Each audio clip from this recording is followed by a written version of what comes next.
저는 오늘 하나님의 나라와 권세와 영광이라는 제목으로 말씀 나누기 원합니다. 같이 제목을 읽어보실까요? 시작. 하나님 나라의 권세와 영광. 하나님의 나라 그리고 그분의 권세, 그분의 영광에 관한 이야기입니다. 총정리 한번 해볼까요? 집을 같이 짓겠습니다. 기초공사가 필요하네요. 땅을 파야겠죠. 기초공사가 무엇입니까? 하늘에 계신 우리 아버지, 이게 제일 기도의 기본입니다. 그래서 너희들은 이렇게 기도하라 라고 주님이 말씀하신 다음에 기초공사해 주셨어요. 하늘에 계신 나의 아버지, 너의 아버지, 우리의 하나님 아버지라는 거 기억하십시오. 하나님은 아저씨가 아닙니다. 하나님은 아줌마가 아닙니다. 우리의 아버지가 되십니다. 이것이 가장 큰 기도의 물줄기를 틀 수 있는 그 문이 된다는 거예요. 하늘에 계신 나의 아버지, 우리 아버지. 그리고 하나님께 올려드리는 세 가지 기도가 있고 우리 인간의 필요를 따라 우리의 필요를 올려드리는 세 가지 기도가 있어요. 집으로 치면 두 가지 기둥이라고 말씀을 드렸습니다. 먼저 하나님께 올려드리는 기도, 하나님을 위해 기도하는 것이 무엇이 있습니까? 따라해볼까요? 하나님의 이름, 하나님의 이름이 높임을 받으시고, 두 번째 한번 같이 해볼까요? 하나님의 나라, 하나님의 나라가 이 가운데 임재하시고, 세 번째 하나님의 뜻, 하나님의 뜻이 하늘에서 이루어진 것처럼 땅에서도 이루어 주시옵소서라고 하나님의 이름, 하나님의 나라, 하나님의 뜻을 올려드립니다. 우리 인간이 필요한 거 한번 따라해볼까요? 일용할 양식을 주옵소서. 두 번째, 죄를 용서하소서. 주님이 내 죄를 용서한 것처럼 다른 사람의 죄를 용서하세요. 세 번째, 지난주 주일날 제가 춘복음 축복해서 말씀을 전했죠. 우리를 시험에 들게 하지 마옵시고 다만 악에서 구하여 주옵소서라는 기도입니다. 이제 오늘 마지막 시간으로 기둥을 올렸으니까 지붕을 닫겠습니다. 그게 뭐냐면 우리 옛날 개역개정 말고 예전에는 대개 나라와 권세와 영광이 아버지께 영원히 있습니다 하고 마쳤습니다. 이 대개라고 하는 것은 영국의 킹 제임스 버전을 한국말로 번역을 하면서 영어로 FOR라는 단어를 왜냐하면이라고 번역되거든요. 그래서 그 대개를 왜냐하면이라고, 대개, for라고 하는 단어를 해석하면서 썼다가 개역 개정에는 그 대개라는 말을 뺐습니다. 그래서 뭐 해도 되고 안 해도 된다고 표현할 수가 있습니다. 그러면서 이 마무리가 이렇게 시작이 됩니다. 첫 번째, 하나님의 나라, 그리고 하나님의 권세, 마지막은 뭐예요? 하나님의 나라와 권세와 그 다음에 뭐가? 영광이 하나님께 영원히 있습니다. 그래서 이것을 우리는 마지막 그 결론적인 기도로 흔히들 영광송이라고 합니다. 조금 더 신학적으로 들어가면 원래 예수님이 이 말씀을 적었을 때는 번역이 되어 있지 않다가 나중에 초대교회에서 예배를 끝날 때마다 영광송을 하나님께 올려드리면서 가로로 삽입이 되어 있습니다. 그러나 오늘날에는 이 주기도문을 하나님의 대개 나라와 권세와 영광이 아버지께 영원히 있습니다 라고 하면서 아멘까지 하면 기도가 맞춰집니다. 자, 한번 시간이 없지만 스피드하게 세 가지를 정리하겠습니다. 첫 번째, 하나님의 나라가 영원합니다. 시작. 하나님의 나라가 영원합니다. 이 세상에 영원한 것들은 없습니다. 하나님의 나라가 영원해요. 사람의 사랑의 감정도 쉽고요, 누구를 좋아합니다, 사랑합니다. 그러나 이런 것들이 모두 다 영원할 수가 없습니다. 초두에 하나님의 나라가 이 땅에도 임하여 주옵소서라고 하나님 통치 실현을 부르짖었던 이 기도, 우리 예수님에게 친히 알려주면서 하나님의 나라가 있다, 그 나라가 이 땅에도 도래하게 될 것이다. 즉 지금 살고 있는 우리 이 땅을 하나님의 통치, 하나님의 다스림을 선포하는 것입니다. 여러분, 역사적으로 지속되는 나라가 있었을까요? 없었습니다. 과거 바벨론이라는 나라, 전 세계를 풍미했던 나라입니다. 바벨론 페르시아 지역의 모든 패권을 장악했던 페르시아, 헬라, 로마, 그리스, 징기스칸, 그리고 나폴레옹, 알렉산더, 기원전 300년경의 알렉산더 대왕, 한때 세상을 다 호령했던 맹장들이었고 정치 지도자들이었고 황제들이었지만 다 온데간데 사라졌습니다. 이것을 다니엘서에 보면은 2장과 7장에 미래에 대한 예언이 나옵니다. 흔히들 이 머리는 금이라고 얘기를 하고요, 그 다음에 가슴 부분은 은, 그리고 우리가 잘 아는 것처럼 배와 넓적다리는 노수로 되어 있고요, 그 다음에 종아리는 철로 되어 있고 발과 발가락은 그것이 갈라져 가지고 철과 진흙으로 되어 있습니다. 이 머리는 정금인데 이 바벨론 왕 느부갓네살 왕이 환상을 볼 때 이 금은요, 우리가 잘 아는 바벨론 시대를 의미합니다. 역사 속에서 영원한 나라가 없는데 저 바벨론 왕국도 결국 무너지게 되었죠. 두 번째, 가슴은요 은으로 표현되어 있는데 이거는 메데 페르시아를 의미합니다. 기원전 539년부터 기원전 331년까지 전 세계를 통치했던 나라예요. 그러나 이 나라도 얼마 지나지 않아 무너지게 되었고요. 그 밑에 보면 배와 넓적다리는 동인데요. 이 동이 바로 로마 또는 그리스 제국을 의미를 합니다. 헬라니즘이라고 하는 그리스.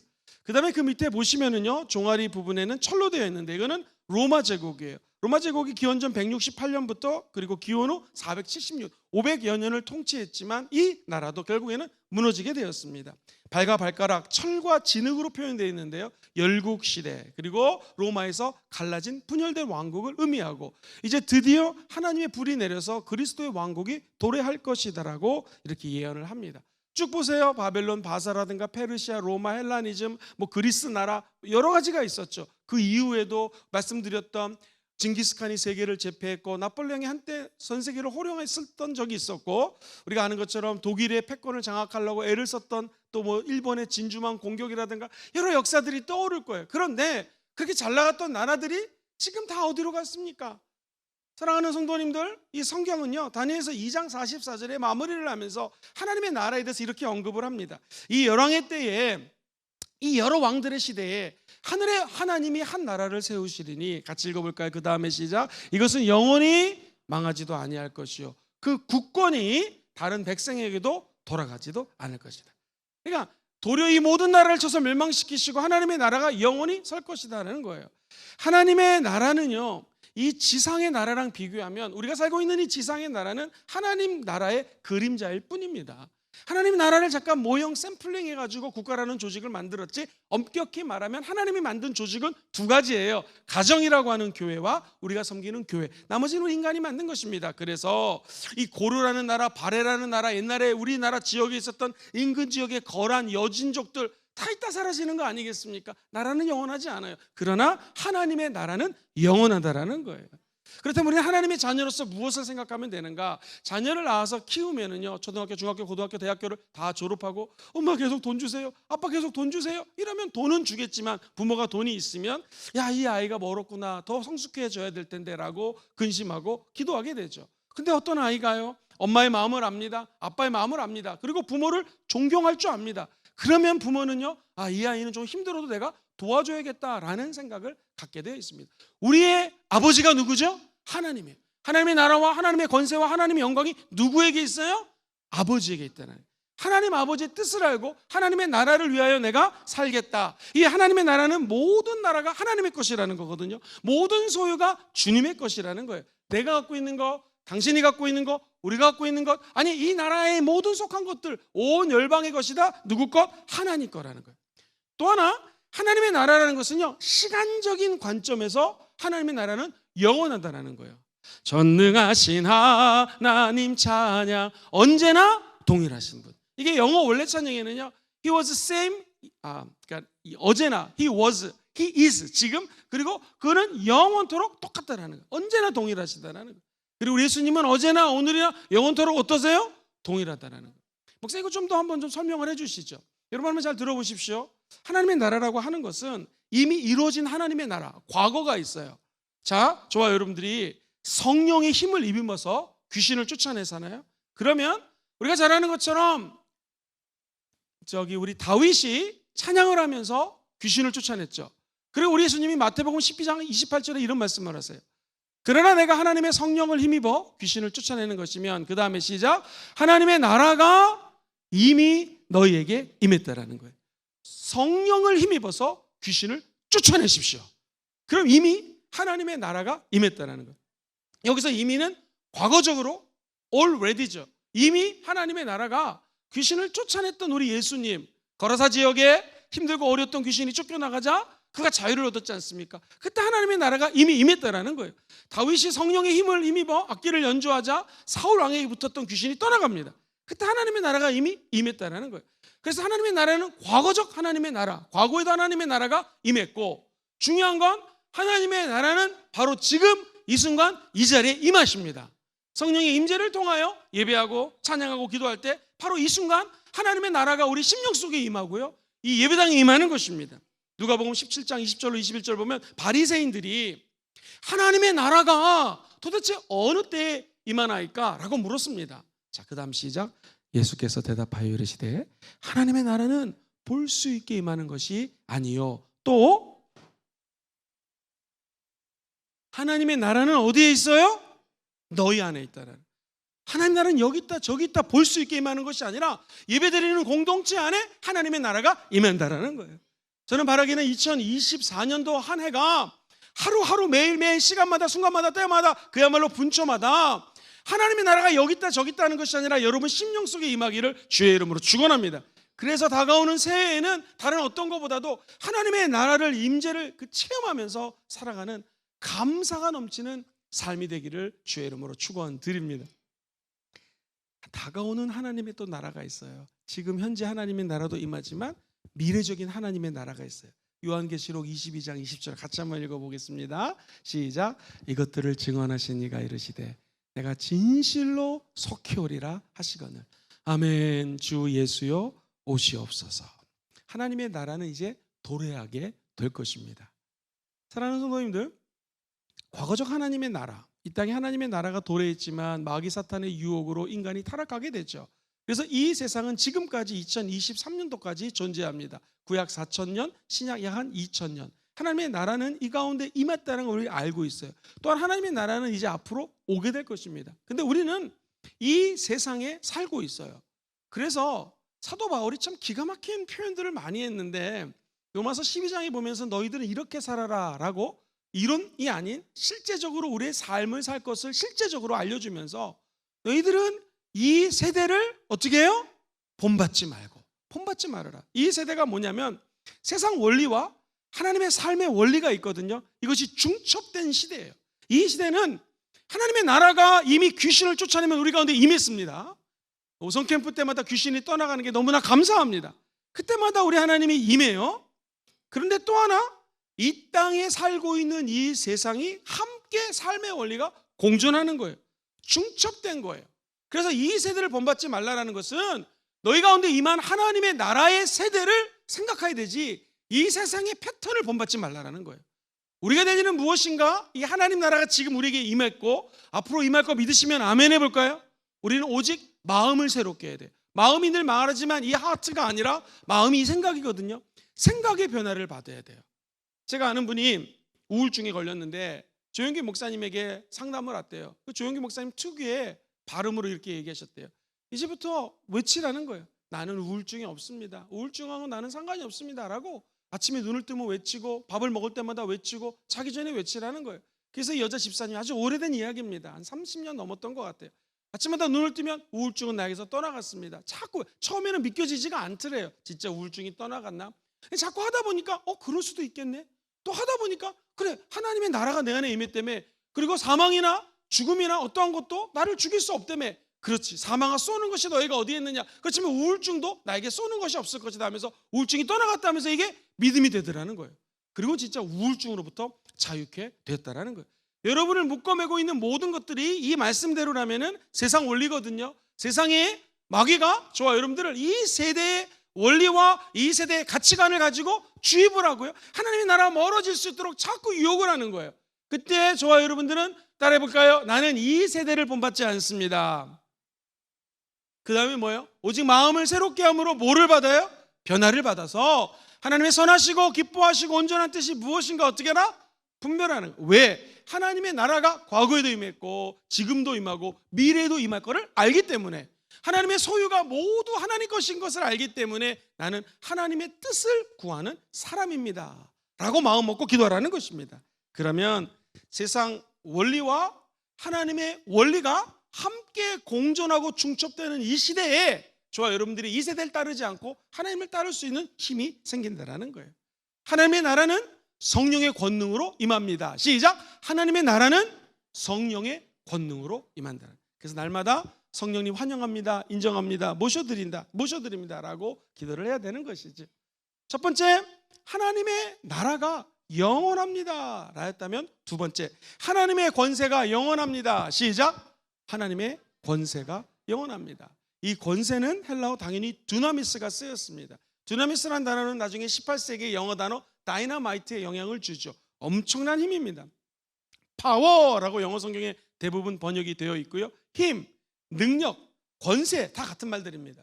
하나님의 능력, 하나님의 파워, 그 두나미스, 다이너마이트 같은 파워가 영원합니다 라고 고백하는 거예요. 역대상 29장 11절 야훼여 한번 읽어봅시다. 시작. 야훼여 위대하심과 권능과 영광과 승리와 위엄이 다 주께 속하였사오니 천지에 있는 것이 다 주의 것이로다. 야훼여 주권도 주께 속하였사오니 주는 높으사 만물의 머리이심이니라. 할렐루야. 하나님의 권능과 영광과 이김, 승리와 위엄이 다 하나님께 있다는 거예요. 하나님처럼 권세 있는 사람이 그런 분이 없다라는 것입니다. 우리 예수님께서 이렇게 말씀하셨습니다. 하늘과 땅에 있는 모든 권세를 나에게 주셨으니. 자, 이 말은 뭐예요? 하나님의 아들 예수님이 우리 하나님의 모든 권세를 예수님께로 부여받았기 때문에 절대 권세와 능력이 예수 이름 안에 있다라는 거예요. 그래서 너희들은 가서 모든 족속으로 제자를 삼아 아버지와 아들과 성령의 이름으로 무엇을 줘요? 침례를 베풀어라. 침례는 세 가지가 있습니다. 따라해볼까요? 물침례, 불침례, 성령 침례. 원래 침례란 말은 늘 말씀드렸지만 헬라어로 웹타이저라는 단어를 쓰고요. 영어로는 웹티즘인데 어디에 푹 빠져 들어가다라는 뜻이에요. 그래서 물침례는 물속에 푹 빠져서 나와 예수 그리스도 함께 십자가에 못 박혀 내가 죽고 물속에서 올라오면서 할렐루야 내가 다시 살았습니다. 나 예수 함께 부활했습니다 하는 것을 많은 사람들과 공교회 앞에서 공표하는 것이 물침례입니다. 그렇다면 성령 침례는 무엇이겠습니까? 내가 성령 안에 푹 빠져가지고 내 말이 부정적인 말, 비판하는 말, 사람들을 정죄했던 말이 사라지고 성령의 방언이 터지는 거예요. 그리고 하나님의 나라를 위하여 내 입술이 하나님 나라를 위한 입술로 변화되는 사건을 우리는 이 첫 번째 에비던스, 증거로서 성령 침례라고 표현을 합니다. 불침례는 뭘까요? 한번 성령 침례 받았다고 방언 터졌다고 끝일까요? 그렇지 않습니다. 저는 장로교에서 자랐는데 통합 측에서 자랐는데요. 방언이 있음도 듣지도 못했고 치유라는 말 한 번도 듣지 못했습니다. 그러던 어느 날 순복음교회를 다니게 되었고 거기서 제가 치유를 체험하게 되었습니다. 제 친구가 방언을 받으면 기도를 오래 할 수 있다고 그래서 속는셈 치고 방언을 받으러 예배당에 갔습니다. 항상 은혜 받기 전에는 유혹이 다가옵니다. 제 청년회 때 큰 유혹이 있었는데 그 유혹을 뿌리치고 예배당에 여의도 순복음교회 2층 그 발코니에 앉아서 예배를 드리는데 과거의 내 죄가 다 떠오르는 거예요. 하나님께 회개하는 순간에 제 입술이 꼬이면서 마치 술 먹은 사람처럼 과거의 죄를 회개했는데 성령이 제 마음을 터치하시고 방언이 터졌던 기억이 있습니다. 그게 1992년 5월 27일 수요일 밤 8시 40분 할렐루야. 정말 제가 다시 태어난 것 같아요. 그때를 잊지 못합니다. 그렇다면 지금부터 한 30년이 더 됐는데 그때 방언 받았다고 모든 게 끝일까요? 아니요. 계속해서 성령의 충만함을 받아야 됩니다. 그래서 불침례라고 하는 것은 저의 해석은 그렇습니다. 성경에도 불침례가 나오는데 성령의 불을 소멸하지 말고 항상 성령의 충만함을 받을 수 있도록 금요철야 또 주일 예배 이런 데 나와서 자기 자신을 그 안으로 푹 담그는 거예요. 그리고 다시 물속에서 풍덩 빠졌다가 일어나듯이 성령으로 푹 빠졌다가 다시 한번 거듭나듯이 불속에 푹 빠졌다가 오는 성령 충만함으로 일어서게 되기를 주의 이름으로 축원드립니다. 근데 그것이 하늘과 땅의 모든 권세를 누가 가지셨어요? 이제 예수님이 가졌던 그 예수님이 또 다른 예수 another counselor 또 다른 성령으로 저와 여러분들 안에 임재해 계셨다는 거예요. 그러면 이제 우리는 성령을 모시고 사는 하나님의 자녀들이 되었기 때문에 감히 하나님의 권세가 예수님의 권세예요. 예수님의 권세가 성령님의 권세인데 우리가 성령의 힘을 힘입어 귀신을 쫓아낼 수가 있고 성령의 힘을 힘입어 기도하면 치유가 될 수 있고 나는 연약하고 부족하지만 성령의 힘을 힘입어 이 땅에 살면 하나님의 이름으로 승리할 수 있다는 거예요. 이것이 우리 크리스찬의 삶인 것입니다. 마태복음 28장 18절 하늘과 땅에 시작 예수께서 나와 말씀하여 이르시되 하늘과 땅의 모든 권세를 내게 주셨다. 그렇습니다. 이제 우리는 이 권세가 통치의 힘이라는 것으로 해석을 한다면 하나님에게서만 이 통치의 힘이 나오거든요. 통치하는 힘이 예수 그리스도를 믿는 사람들은 예수 안에 들어갔기 때문에 누가복음 10장 19절에 놀라운 통치의 능력을 사용할 수 있다는 것입니다. 같이 한번 읽어봅시다. 시작. 내가 너희에게 뱀과 전갈을 밟으며 원수의 모든 능력을 제어할 권능을 주었으니 너희를 해칠 자가 결코 없으리라. 할렐루야. 이제 우리가 뱀과 전갈과 악한 귀신을 쫓아낼 수 있는 힘이 우리에게 있는 것이 아니라 성령 하나님으로부터 부은바 받게 되었다라는 것입니다.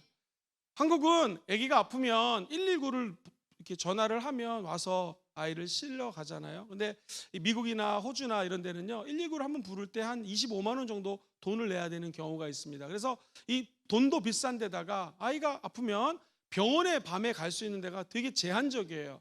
또 차를 운전해서 응급실 있는 어린이 병원은 한 도시에 하나밖에 없기 때문에 1시간 이상을 달려가야지만 애를 응급실에 집어넣을 수가 있습니다. 그러니까 우리나라에서 사는 게 얼마나 복든지 모릅니다. 한 번은 우리 아이가 둘째 녀석이 낳았는데 너무 아픈 거예요. 열이 나고 얼마나 뜨거운지 모릅니다.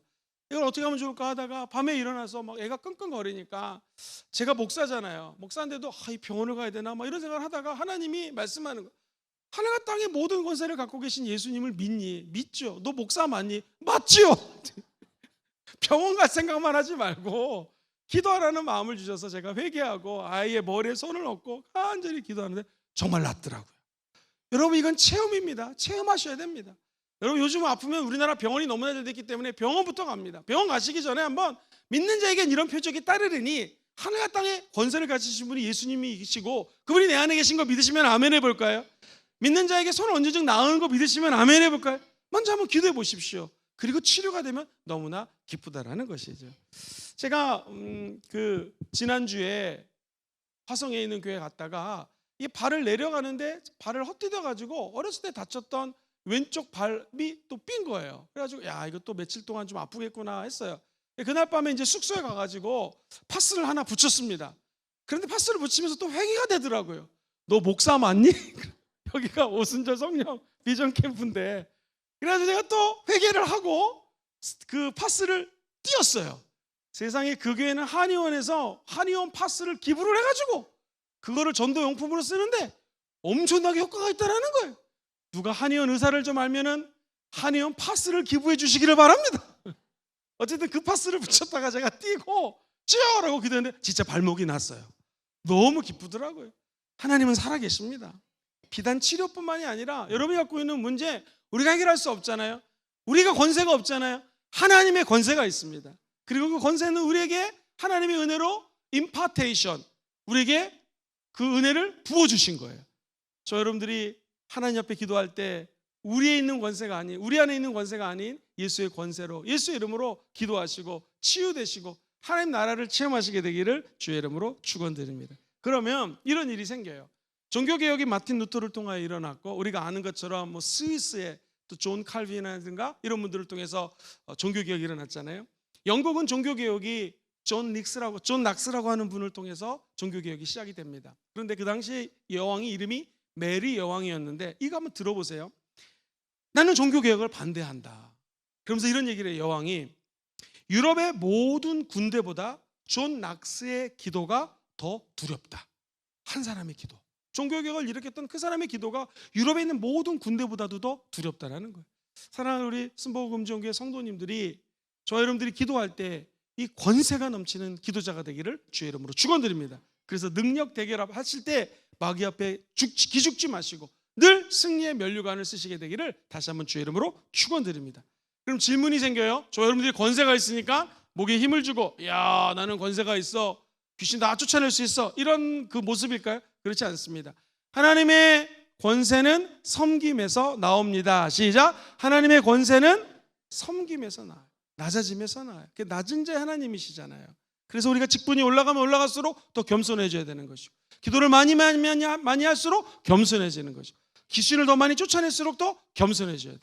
예수님이 이 땅에 오신 목적이 무엇입니까? 나는 섬김을 받으러 온 것이 아니라 도리어 섬기려 하고 많은 사람들을 위하여 대속물로 내 생명을 주기 위해서 왔다라는 것이죠. 여기에서 권세가 나오는 것입니다. 십자가는 모든 사람을 살립니다. 시작. 십자가는 모든 사람. 왜 그럴까요? 십자가에 권세가 있기 때문에 그래요. 십자가에서 뚝뚝 떨어지는 피의 권세는 얼마나 센지 저가 채찍에 맞음으로 우리가 나음을 입었습니다. 그 피를 마시는 자는 영생을 얻을 수 있는 하나님의 자녀되는 권세를 주는 거예요. 얼마나 위대한 십자가의 권능입니까? 그러나 십자가는 군림하는 십자가가 아닙니다. 폭력적인 십자가가 아닙니다. 조용히 십자가에서 죽으신 예수님이 그 십자가를 통하여 섬겨주셨기에 저 여러분들이 십자가의 권세를 받아 누리게 될 줄 믿습니다. 그렇다면 오늘 여기서 얘기하는 하나님의 권세도 낮아질 때 임한다라는 것입니다. 나는 우리 순복음교회 모든 성도님들이 기도도 많이 하시고 직분도 올라가시고 그리고 사회적으로도 놀라운 일들이 생기시고 이런 좋은 일이 생기기를 주의 이름으로 축원드립니다. 근데 그러면 그럴수록 더 겸손해지십시오. 그러면 하나님이 이상하게 더 큰 권능을 부어주실 것입니다. 우리 교회 요즘에 좋은 일이 너무나 많이 일어나요. 나는 목사로서 너무 행복하고 감사해요.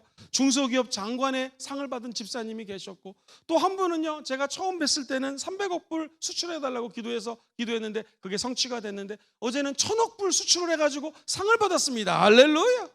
또 우리 교회 성도님 한 분은요, 벤처기업 그 기업의 장관의 상을 또 받으신 분이 계시고, 우리 초등학생들은 학교에서 상 받아오고, 할렐루야. 너무너무나 기뻐요. 정말 우리 순복음교회 성도님들이 잘 될 때마다 너무너무 하나님께 감사합니다. 그렇게 잘 되고 영혼이 잘 되고 정말 범사가 잘 되고 강건하기를 주의 이름으로 축원드립니다. 잘 되면 잘 될수록 더 겸손해지면 하나님의 영원하신 권세가 그분에게서 떠나지 않게 된다라는 것입니다. 요한계시록 2장 26절 같이 한번 읽어볼게요. 시작. 이기는 자와 끝까지 내 일을 지키는 그에게 만국을 다스리는 권세를, 그렇죠? 이기는 사람, 끝까지 우리 주님의 일을 지키면서 죄와 싸우되 피 흘리기까지 싸우시고 내 힘이 아닌 예수의 힘으로 싸우셔서 끝까지 하나님께 칭찬받고 십자가 앞에 낮아져서 이 권세를 받아 누리시게 되기를 주의 이름으로 축원드립니다. 주의 나라와 주의 권세와 그 다음에 세 번째는 뭐겠습니까? 주의 영광이 영원합니다. 시작. 하나님의 영광이 영원합니다. 이 모든 영광이라는 것이 사실 하나님의 것입니다. 사랑하는 성도님들, 영화를 보시면은요, 장군이 어디 가서 싸우고 난 다음에 승리하지 않습니까? 그럼 장군이 촤 다시 성으로 들어옵니다. 그러면은 모든 성 안에 있는 사람들이 막 꽃을 던지고 환호하는 거 있죠. 흡사 영광이라는 것이 바로 이런 모습입니다. 근데 우리 예수님은 우리가 아는 것처럼 예루살렘에 가실 때 나귀를 타고 가십니다. 가장 겸손한 인간의 모습이거든요. 가장 낮은 모습으로 가요. 그런데 여러분들이 한번 들어보셨겠지만 나귀가 막 들어갔더니 호산나 호산나 거리면서 막 환호를 합니다. 나귀 입장에서는 이야, 내가 좀 괜찮게 생겼나 보다, 또는 우와, 내가 보통 나귀가 아니라 우리 이의열 장로님을 닮은 나귀인가 보다, 이렇게 생각을 했던 것 같아요. 야, 그래가지고 나귀가 이야 기쁘다 그러고 펄쩍 일어나면 어떻게 되겠습니까? 예수님 떨어지죠. 질문 드리겠습니다. 우리가 사실은 예수님을 지고 가는 나귀거든요. 사람들이 환호하는 거, 박수치는 거, 오성 캠프 가면은 귀신이 떠나가고 막 은혜가 임하는 거, 이거 다 누구 때문이에요? 이거 예수님 때문이잖아요. 그러면은 예수님께 영광을 올려드리는 것이고 우리는 나귀밖에 안 된다는 것이죠. 여기 우리 모든 사람들이 이 세상 살면서 나귀 같은 존재인 것을 까먹지 않게 되기를 주의 이름으로 축원드립니다. 나귀가 겸손의 상징이라는 게 그거예요. 잘 되면 잘 될수록, 높아지면 높아질수록 우리 2023년을 마무리하면서 더 나귀 같은 사람들 되기를 주의 이름으로 축원드립니다. 옆 사람하고 인사할까요? 웃으면서 이리 보고 저리 봐도 나귀랑 똑같이 생기셨습니다. 시작. 이리 보고 저리 봐도 나귀하고 똑같이 생기셨습니다. 이 말은 뭐예요? 우리는 나귀밖에 안 되지만 우리 등허리에 누구를 업고 가는 거예요? 예수를 업고 가는 나귀라는 거 꼭 기억하시기를 주의 이름으로 축원드립니다. 그래서 모든 영광 누가 받으셔야 돼요? 우리 주님이 받으셔야 돼요. 거꾸로 예를 하나 드리겠습니다. 우리가 높아지자, 우리가 영광을 받자. 하나님이 우리 언어를 흩어가지고 우리가 헤어질 수 있으니까 높이 탑을 쌓아가지고 하나님을 대적하자, 하나님께 화살을 쏘자, 오늘날로 치면은 대포를 나누자, 핵폭탄을 날리자 했지만 이 바베탑 사건은 어떻게 끝납니까? 우리 인간이 바베탑을 쌓았더니 창세기 11장 바벨탑이 무너지게 되고 인간의 언어도 나눠지게 되어서 다 알아듣지 못하는 언어가 되었습니다. 그런데 신학적인 얘기에서 정말 죄송한데요, 이 흩어진 언어가 다시 하나 되는 기능 또는 그 역할을 감당한 사건이 있었는데 그것이 바로 사도행전 2장 1절로 4절이에요. 강하고 급한 바람 같은 소리가 들리죠. 그리고 모든 사람들이 성령에 충만해서 방언이 터집니다. 그때 베드로가 일어나가지고 막 설교를 했던 장면 기억하십니까? 아니, 이 사람들이 갈릴리 사람 아니냐, 이 무식한 사람들이라는 거거든요. 공부도 못했고 영어 공부, 일본말, 중국말 공부 못한 사람인데 어찌 우리나라 말을 하느냐, 외국어 방언이 터진 거예요. 그때 유대인들이 수없이 많은 인근 주변 국가에 흩어졌다가 예루살렘의 오순절이라는 절기를 맞아요 다 모였습니다. 그러니까 오늘 아침에는 미국에 이민 갔던 사람이 한국에 온 거죠. 아니 이 사람이 어찌 우리 미국말 영어를 하지, 일본말을 하지, 중국말을 하지? 라는 거예요. 이것이 바로 하나님이 바베탈 사건 속에서 흩어뜨렸던 언어를, 너희는 예루살렘을 떠나지 말고 아버지 약속한 것을 기다리라. 아버지 약속한 것이 뭐예요? 성령이죠. 그러면 하나님의 때에 성령 임할 것을 믿고 순종하고 겸손하게 하나님을 따르고 하나님 나라와 하나님의 영광을 순종하며 겸손하게 기다렸던 자들, 마치 이 12월 한 달을 예수님의 탄생을 겸손히 기다리는 우리처럼 그들이 열흘 동안 기도했어요. 내년에 1일부터 10일까지 마가다락방 하는 이유가 그거예요. 열흘 동안 겸손하게 순종하고 아무 생각 없이 기도하면 성령이 임합니다. 응답이 임하게 되어 있습니다. 그러면서 그 흩어졌던 언어가 다시 합해져가지고 한 마음을 품을 수 있고 하나가 될 수 있고 기적을 체험할 수가 있는 것입니다. 흩어졌던 바벨탑의 사건, 언어가 흩어졌던 사건을 다시 언어적 통폐합을 이룬 사건이 사도행전 2장 성령 강림 사건이라는 것이죠. 그렇다면 그렇습니다. 그렇다면 우리도 하나님의 영광이 영원합니다 라는 것은 인간의 힘으로 영광을 돌릴 수 없으니 우리 안에 계시는 성령 충만함을 받아서 바벨탑이 아닌 통합을 하고 연합을 하고 하나 되는 역사, 그리스도 안에서 펼쳐지게 되기를 다시 한번 주의 이름으로 축원드립니다. 여러분, 인간이 왜 삽니까? 옛날에 농담으로 에이그 인간아 왜 사냐 뭐 이런 말이 있었거든요. 정말 우리 인간은 왜 사나? 왜 삽니까? 여러분 왜 삽니까? 그런데 예수 믿는 사람들은 한 가지 이유예요. 우리 인간이 태어나서 예수 믿고 구원받은 자들을 한번 따라 볼까요? 하나님 영광을 위하여 삽니다.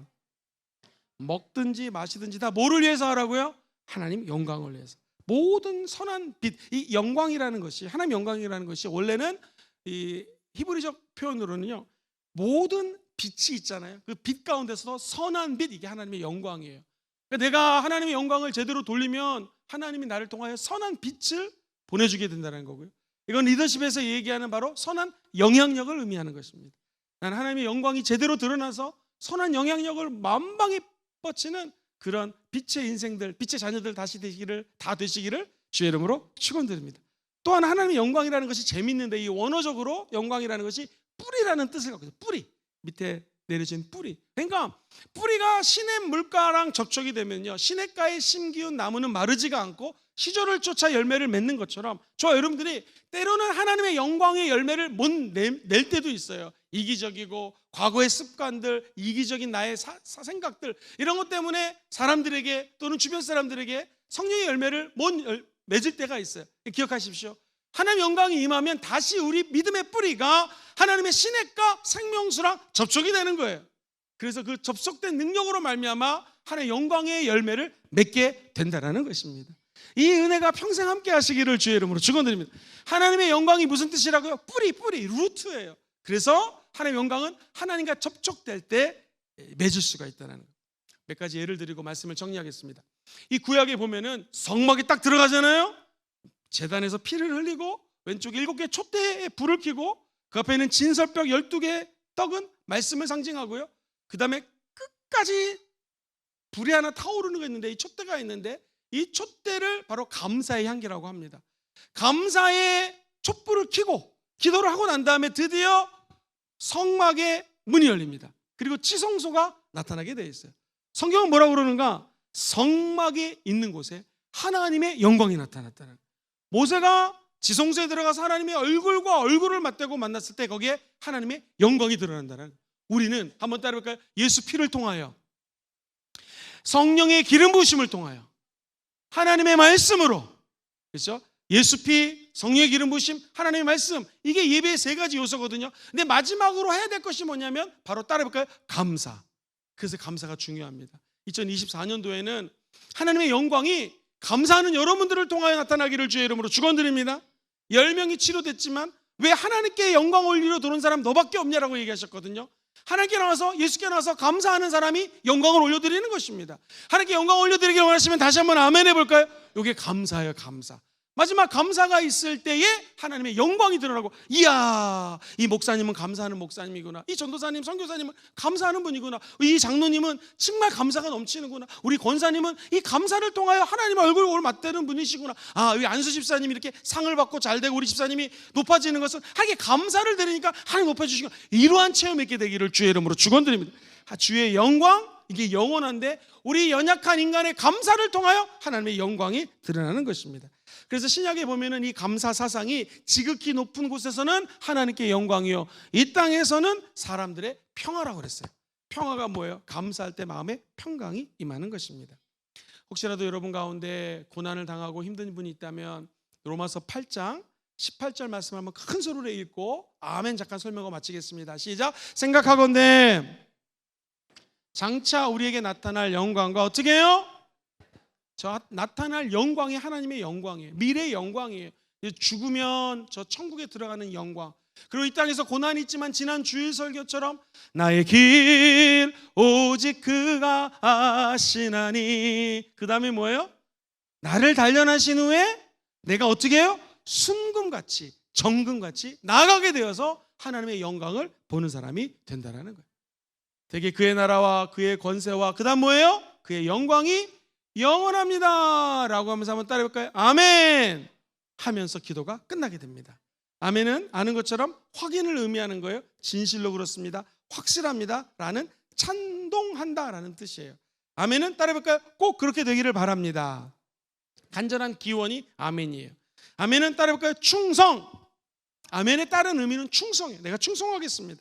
그리고 아멘의 또 다른 의미는 따라해볼까요? 헌신. 아멘, 이 말은 헌신의 의미가 담겨져 있습니다. 이처럼 확인하고 진실성이 있고 그렇게 되기를 바라면서 충성하고 헌신하는 것이 아멘이에요. 한번 여러분 믿음으로 하나님의 영광이 여러분 삶에 있을지어다 아멘. 이때 그렇습니다, 내가 헌신하겠습니다, 내가 충성하겠습니다 라는 말로 대체할 수가 있는 것입니다. 말씀 3개만 읽고 정리하겠습니다. 시편 106편 48절 시작. 야훼 이스라엘의 하나님을 영원부터 영원까지 찬양할지어다. 모든 백성들은 어떻게 해요? 아멘 할지어다. 할렐루야. 두 번째 요한계시록 3장 14절 시작. 라오디아 교회의 사자들에게 편지하라. 아멘이시요 충성되고 참된 증인이시요 하나님의 창조의 근본이시니가 이르되 할렐루야. 아멘입니다. 아멘. 고린도서 1장 20절 시작. 하나님의 약속은 얼마든지 그리스도 안에서 예가 되니 그런즉 그로 말미암아 우리가 아멘하여 하나님께 영광을 돌리게 되느니라. 아멘 아멘. 아멘하면 어떻게 된다고요? 하나님께 영광이 된다는.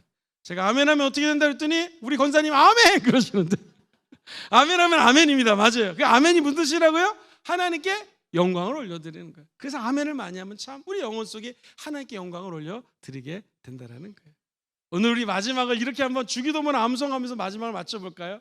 하늘에 계신부터 해가지고 맨 끝에를 크게 한 다음에 아멘 할 때는 연습해 보겠습니다. 두 손을 높이 들으시고 아멘 아멘 3창 하겠습니다. 연습 시작. 아멘 아멘 아멘. 주기도문 끝날 때 이렇게 하는 거예요. 자 시작. 하늘에 계신 우리 아버지여 이름이 거룩히 여김을 받으시오며 나라가 임하시오며 뜻이 하늘에서 이루어진 것 같이 땅에서도 이루어져요.